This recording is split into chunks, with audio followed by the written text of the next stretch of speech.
Les premières dames des pays de Sahel Women's Empowerment and Demographic Dividend Plus, SWAD Plus, se sont réunies à Banjul, en Gambie, du 8 au 10 avril 2026 à l'occasion du premier forum consacré à la lutte contre les violences basées sur le genre. Soutenu par la CEDEAO, la CEEAC et l'UNFPA, ce rendez-vous s'inscrit dans le cadre du programme SWAD Plus, financé par la Banque mondiale à la hauteur de 385 millions de dollars. Il vise à renforcer les lois, améliorer les systèmes de protection des femmes et des filles, élargir l'accès aux services pour les survivantes et lutter contre les normes sociales néfastes. Cette initiative entend transformer les engagements politiques en actions concrètes pour une tolérance zéro face aux violences basées sur le genre en Afrique de l'Ouest et du Centre.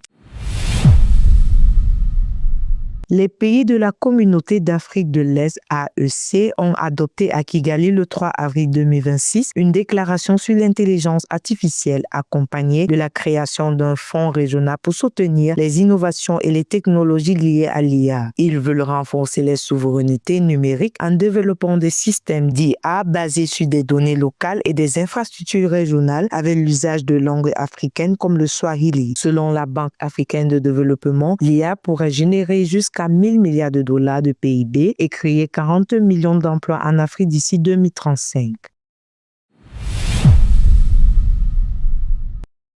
La communauté de développement de l'Afrique australe a réaffirmé à Nairobi son engagement pour une urbanisation inclusive et résiliente lors du deuxième forum urbain africain organisé du 8 au 10 avril 2026 sous l'égide de la Commission de l'Union africaine et de l'ONU Habitat. Elle appelle à des actions concrètes face à la croissance des villes, au changement climatique et aux quartiers informels. La SADC souligne que la population urbaine devrait atteindre 621 millions d'ici 2030 et 1,2 milliards d'ici 2050 contre 294 millions en 2010. Elle insiste sur l'intégration de la planification urbaine et des corridors économiques ainsi que sur la mise en œuvre d'une stratégie régionale de transformation d'établissements informels.